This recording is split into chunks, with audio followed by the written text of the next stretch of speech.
नमस्कार, मैं पंकज प्रसून।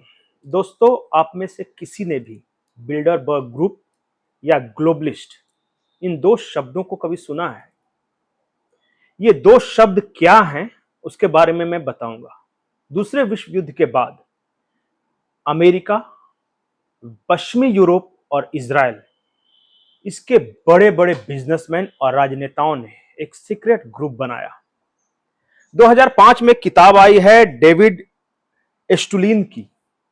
डेविड एस्टुलिन लिखते हैं कि 1954 में ये ग्लोबलिस्ट इन्हें बोले या बिल्डरबर्ग ग्रुप की पहली बैठक नीदरलैंड के ओस्टरबीक में हुई थी। उस सीक्रेट बैठक में यह तय किया गया था कि हमें दुनिया पे राज करना है। वन वर्ल्ड थ्योरी यह दिया गया था और उसके बाद से कुछ ऐसे लोग इसके साथ जुड़े हुए हैं जिनके बारे में आपको जानना चाहिए। और ये सारी बातें मैं खुद से नहीं कह रहा हूं, ये ऑलरेडी किताबों में लिखी हुई है। तो इस 30 लोगों में कौन थे? एक तो अपने सोरोस अंकल हैं, जॉर्ज सोरोस, जिनको बारे में आप जानते हैं। ओमडीआर फाउंडेशन, बिल गेट्स फाउंडेशन है। इसके अलावा कई राजनेता हैं। डोनाल्ड रॉसफील्ड हैं, जर्मनी की चांसलर एंजेला मर्केल हैं, अभी गॉर्डन ब्राउन हैं, रूपर्ट मर्डोक हैं। ये 30 ऐसे पावरफुल लोग हैं जो दुनिया पे राज करना चाहते हैं और दुनिया के कई देशों में इन पर यह आरोप लगा कि इन्होंने अपने तिकड़मों से वहां सत्ता बदली है। अब आते हैं सीधे 2015। बात यह थी कि 2009 में जॉर्ज सोरोस ने कहा था कि हमें इस दुनिया में कलर रिवॉल्यूशन लाना है।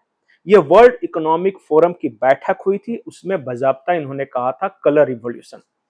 लोगों ने समझा नहीं कि कलर रिवॉल्यूशन है क्या, लेकिन उसके बाद मिस्र में क्रांति हुई, तहरीर स्क्वायर पे अरब के कई देशों की सत्ता बदल गई।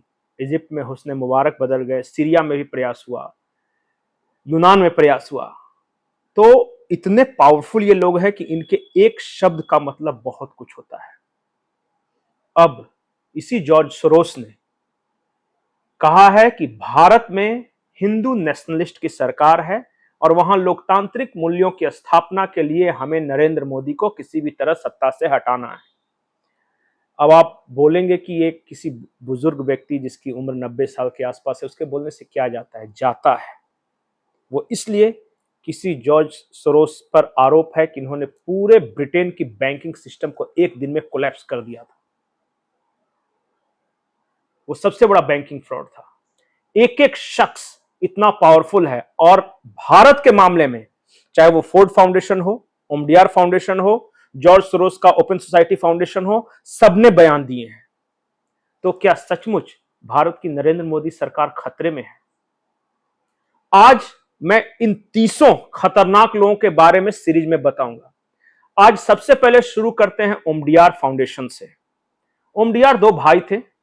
1960 के दशक में अरब में पेट्रोल से इन्होंने बेशुमार संपत्ति कमाई।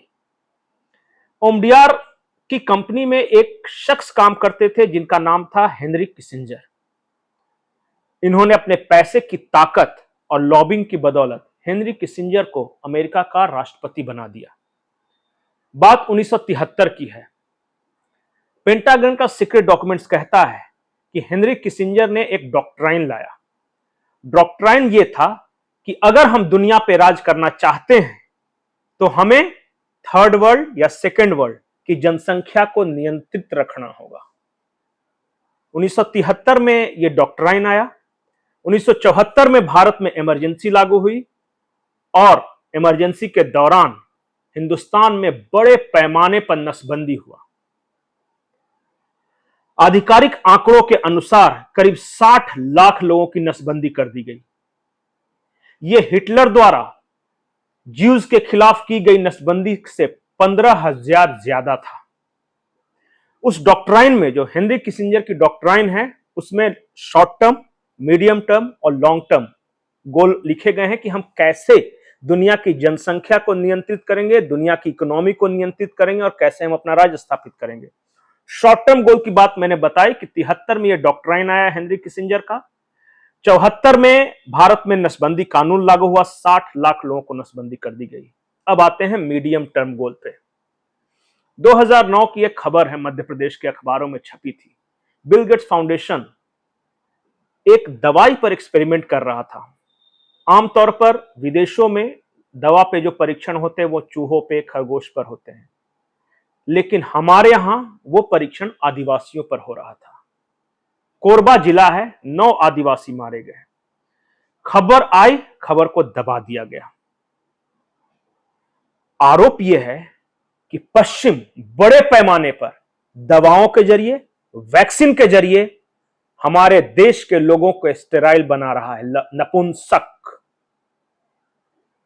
आरोप तो यह भी लग रहे हैं कि आज पश्चिमी दवाएं खाने के कारण हिंदुस्तान की 40% आबादी इस हद तक नपुंसक हो चुकी है कि वो 2 से ज्यादा बच्चे पैदा ही नहीं कर सकते।